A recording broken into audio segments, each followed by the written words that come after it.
Hey folks, you'll notice a package sitting right here. This is a return and the subject of my video today.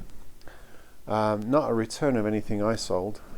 A few weeks back I received a note or an ad from Musician's Friend, the well-known massive musical instrument enterprise, one of the two biggest, Guitar Center and Musician's Friend, still the two biggest probably, although they have some rivals in recent years. I received an ad from them that they were blowing out a Mitchell, I think D120 Dreadnought guitar for about $50, $60, something like that. And I don't normally buy from either of those companies, and I'll explain why in a minute, but I decided to give them a chance. It seemed like a decent deal. I can set up the guitar and, sell it to a kid for cheap, pennies on the dollar. So I received the guitar. I'm not going to get it out because it's all packed up and ready to go. I received the guitar yesterday, and let me tell you something, it takes a lot for me to return an instrument. I've bought many instruments that other people would have returned, probably hundreds by now, that I've been able to fix and not make an issue of. Anyway, this guitar, this Mitchell guitar, when I got it out of the box, remember this is Musician's Friend, the strings were sitting flat on the fretboard. Okay, so the fretboard, the neck had a forward warp, so it was bowed this way, which you can usually correct with a truss rod adjustment, right? But then I noticed as I tried to correct it that it had a massive body joint hump right here, which is fairly common on cheap guitars. It's something you have to look out for. It was more pronounced on the treble side. It was a bit like that Grote guitar that I returned and got a replacement for, but way worse. Then it seemed to have a couple of high frets around the middle of the guitar. When I sighted the guitar, I could see a couple of raised areas. And the thing just buzzed all over the place. Even when I took the bow out the neck, it just buzzed all over the place. I could have worked on it longer and tried to see if I could make something of it, and in some cases I probably would do that with a private seller. Maybe I might have done that, but this is Musician's Friend. This is a company that is a multi-million-dollar company that specializes in instruments. They obviously did not check the instrument, and this is something that they're obviously blowing out. Mitchell used to be, I know, Guitar Center's house brand, and maybe a Musician's Friend as well, I'm not sure. But obviously they're blowing a few out, and you would think that they would check them before shipping them. This is the kind of thing you expect from Amazon sellers who don't specialize in musical instruments. And I've complained about them before on this channel. But from a place like Guitar Center or Musician's Friend, you expect a little bit more high quality customer service and quality control. Here's the reason why I don't like buying from those companies. Years ago, when I left the violin bowed instrument business, I got a job with a international wholesaler, and the wholesaler was also a partner with 2 or 3 big guitar companies and lots of parts, drums, cymbals, amplifiers, and a couple of violin makers. They were sort of partnered up with all of these different brands, and they had a big wholesale catalog, and I was in charge of quality control for a couple of years, working for that company. And while I worked for that company, I got so tired of Guitar Center and Musician's Friend just sort of bulldozing their way over every other customer that we had. For instance, if we had a stack of guitars on the floor. Often they were reserved for Guitar Center and Musician's Friend. If there were two left or something, there'd be a note on there saying, don't sell this to anyone else but Guitar Center or Musician's Friend. They got the pick of the bunch. They got completely tailored to as customers, which is understandable. I mean, they're your biggest customers. They're giving you the most money. But also what those two companies do, is they buy in bulk. They have the money to be able to buy, thousands of units of something and then sell them literally $20, $30 over wholesale cost across their retail chains.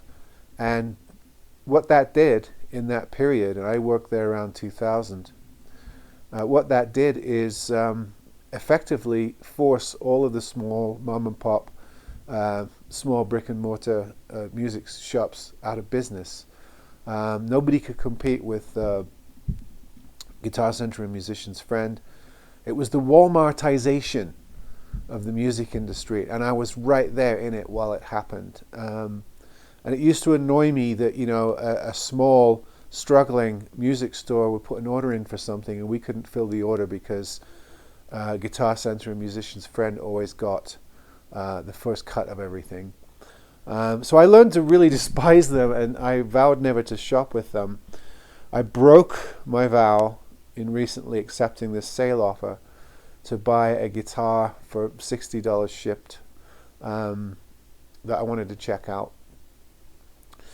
But I'm absolutely appalled with Musician's Friend. Inside this box is a guitar that is completely non-fixable, non-setupable. And this is a luthier returning it. This is somebody who does, dozens of guitars a month. Often I find ways to correct bad necks or pull the warp out of bad necks, or dress the frets around, slight humps in the neck. But this guitar was so bad, I worked on it for literally 2 or 3 minutes, and then I just threw it back in the box and said, you know what? They can take this back. I don't want it. And this is Musician's Friend. This is a company that specializes in musical instruments, particularly guitars. They invited me to buy something on it that was being offered as a special deal. And I don't think that the guitars have been checked probably for years. I mean, it looked like it's been sitting in a warehouse. And obviously they don't checklist anything in shipping them out. And a couple of days after I bought this, I noticed that the price had jumped back up to, I think it was $149 for this particular guitar. So they sold a few off on their budget offering, and then after that sale period ended, they put the price back up to $149, and now people are paying $150 for this guitar that's not checked, that receives no quality control going out the door. And these are middlemen. These are people that buy these guitars from manufacturers and then offer them on an online catalog. You would think that they had some sort of quality control or checklist that they go through whenever they receive and send stuff out. So I'm really annoyed with them. I think it's fairly abysmal, and I'll go back to my policy of just not buying from them. I'd much rather buy from a private seller. I'd much rather buy from a small store or even used from a private seller or a eBay seller even, than buy from these guys. That's how much I despise them. And they still get favorable treatment in the industry. Maybe they're not quite as big as they used to be, and there are other companies like Sweetwater who are rivaling a Pro Audio Star and places like that are starting to rival the big two. I think Guitar Center is still massive, although I'm hearing that they're having fiscal issues. I'm not sure if that's true. But these two companies have no excuse. I mean, their speciality is this business. They're not, a wholesaler of all goods and services like Amazon. They are a musical instrument wholesale retail, sorry. And there should be some standard in their dealings with people. So, yeah, I'm just sending it back. I'm not even going to get a replacement or even bother with them anymore, no matter how ridiculously cheap their stuff is. I just think it's unconscionable for them to have a stack of what are clearly defective guitars sitting in their warehouse, some of which with rusted strings and frets, and they just ship them out to the public without a second thought to check them. So that's just my spiel. No thanks, musician's friend. I'll shop elsewhere. I momentarily relapsed on my vow not to give you my money, but I'm getting it back now anyway. So I just thought I'd share that story. Just be careful, with some of these bigger retail / wholesale companies that buy millions of units and then sell, ridiculously low. First of all, that they have a good return policy, and second of all, that you can do some setup. A lot of times I get these guitars and I find a way to make them good. But every once in a while they're just too far gone, or it's not really worth your time doing an extensive and risky repair on something that may not even be a good instrument in the first place. So that's my take on it. I'll quit waffling. We'll talk next time.